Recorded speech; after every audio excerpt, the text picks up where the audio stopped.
Yo, this your man Kilogram. Assalamu alaikum to all my Muslims out there. I just wanted to come on this joint today and just react to the situation that y'all watched in front of the world. The interview with Luce, Wack 100, myself, and Hassan Campbell. First and foremost, that interview was set up on my behalf.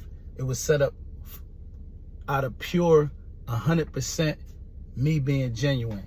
Me wanting my brother Haas to expand the brand, sit down and do some interviews with influential people that are going on, people that got things going on in the algorithm, going on in different, different states and things like that. So it was just about expansion with me. You know what I'm saying? If you watch my platform, I do interviews with different celebrity artists. You know what I mean? That's my lane. That's what I'm good at. You know what I'm saying? It's the interviews. So me bringing people to Hassan, it's just like, hey, bro, like, I want to see you where $1 million worth of game is, where Joe Buttons is. You know what I'm saying? I want to see you do merch for your channel. You know what I'm saying? So I'm always thinking expansion. So 100% me coming to Haas with artists or different people to come on his platform is genuine. It was never any ill intentions. I didn't set him up. I didn't know that Wack 100 was jumping on the live. I spoke to Luce. Luce gave me his word that he was going to come to the live because I informed him that Wack and Hassan had a previous issue. So Luce didn't know about their previous issue, but on his own time, he spoke to Wack, and Wack informed him what the issue was and said that they are good and they actually talk on the phone from time to time. So therefore, yesterday when I seen Wack on the live, I'm surprised. You know what I mean? Haas let him up and we had a good, beautiful, positive conversation. It was good content. It was good for the world to see these two giant, no Diddy personalities come together and be able to have a civil conversation. How Haas spoke to me yesterday during the live when things went left, I didn't agree with. You know what I mean? I did speak my piece. I did say to him, you can't speak to me like that. I'm a man, and so on and so on. Maybe I wasn't yelling and screaming, to the same capacity because, my thing was, here it is, this shit then went left. My brother Haas is already feeling a way right now about the whole situation because he really doesn't care to interview people, but this is me. This is his little brother trying to help him expand, or just say, hey, this is good for your brand too because it's out Cali, whatever the case may be. So at the end of the day, I took the accountability because I basically am trying to get Hassan to do things that he doesn't really want to do. You know what I'm saying? Meaning he doesn't see himself interviewing people like that and having different rappers and stuff come on his platform. That's not what his niche is. Hassan likes to do what he likes to do for his channel, and it's working. So the reason why when things is getting heated and Hassan is flying, off the handle, saying all this shit to me, I'm still thinking like, damn, you know what? Bro gave me an opportunity when nobody answered the phone. When none of these niggas from the East Coast picked up the phone, answered the DM, Haas did. So for that reason alone, when he's irate, I could have easily been like, suck my dick, nigga, it's up when I see you. I'm like that. I could have been doing all of that. But why add gas to the fire if he's already on 10? Then guess what? You know what I do? I then give his audience what they've been looking for. His audience been looking for a reason to say I'm a snake, reason to say that I'm clout chasing. So by me standing down, I just showed them that, listen, this ain't about no clout. You know what I'm saying? This ain't, this interview is not about clout. This interview is about expanding. This interview is about bringing everybody together so we can get some money. I mean, because as you can see before it went left, Wack was talking about bringing millions or $500,000 to the table for opportunity for Haas. So at the end of the day, this was a good situation. It went left because at the end of the day, some of the issues are still not resolved under the surface. You know what I mean? So yeah, I'm letting everybody know, hell no, I ain't like how he talked to me. You know what I'm saying? I did address it. I didn't address it like everybody maybe thought I should. Y'all probably thought I should have jumped off the live, dropped a couple suck my dicks, you know what I mean, fight me. But, I'm not ignorant like that. Like I told y'all before, I'm from Jersey and I'm loyal. Haas gave me an opportunity. Without Hassan, I wouldn't have been on that channel with a Wack or a Luce. And I say that because, you know, he's built up my value in my channel. You know what I'm saying? So I always go back to the root of, you know, of the relationship, the friendship, and say he never had to open his platform to me, but he did. So at the end of the day, when y'all saying, Graham, you should have handled this, you know, you went out like a sucker, like y'all can't, let me tell you why. I know who I am as a man. Y'all can't even trick me out of my position to tell me you should have handled yourself as a man, because if you go back and watch the live, I spoke to son and told him you're not gonna speak to me like that. But more importantly, I had a conversation with Haas this morning and it's no issue. Haas told me straight up and down, he said, look, Graham, yeah, you know, I lost my cool, you know what I mean? But it's content now. Do your reactions, let people know how you feel, and let's keep it moving. You know what I mean? So at the end of the day, I want to speak on Luce too. Luce is my guy, man. Luce been doing some beautiful things for my career as far as bringing interviews. I had no beef with Luce. I have no beef with Wack. Wack did a free interview for me.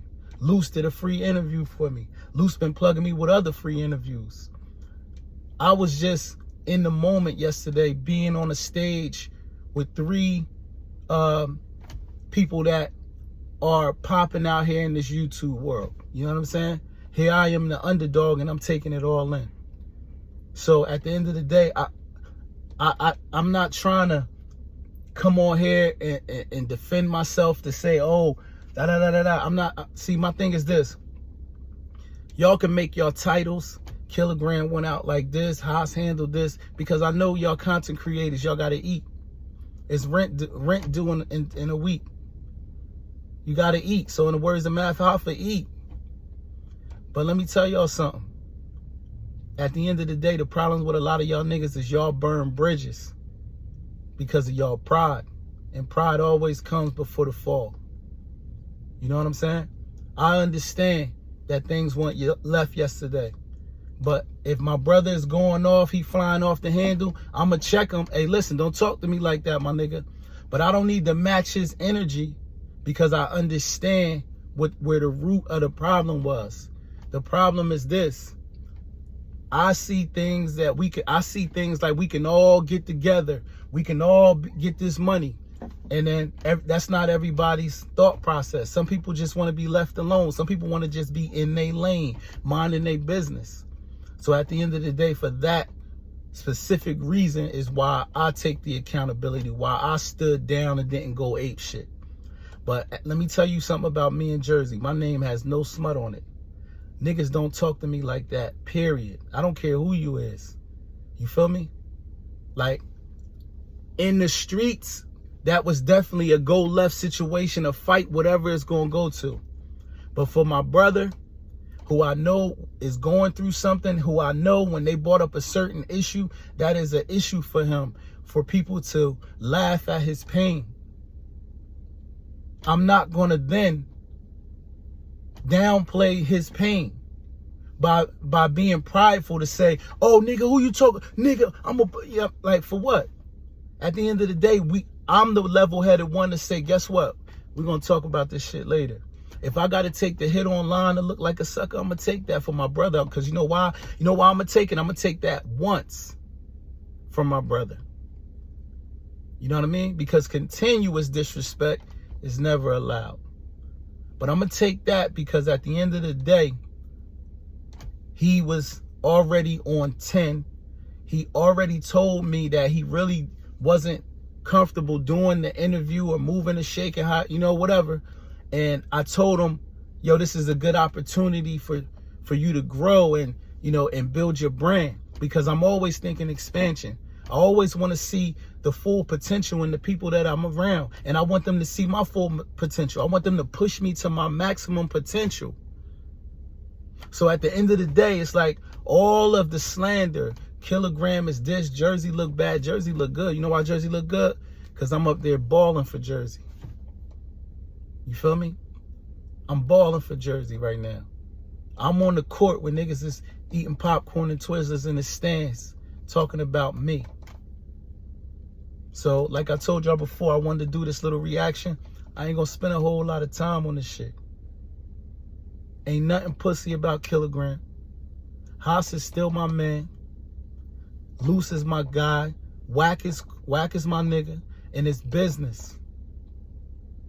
It went left yesterday, but I control my own narrative.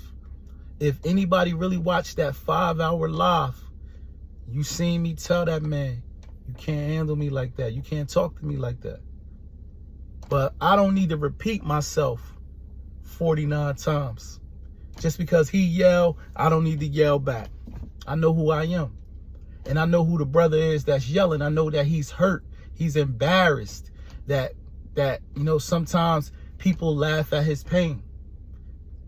So when I know his audience is watching, when I know they waiting for me to show some type of snake move, why would I be on a platform with 2 other guys and then start screaming at Hassan at the top of my lungs, calling him out his name?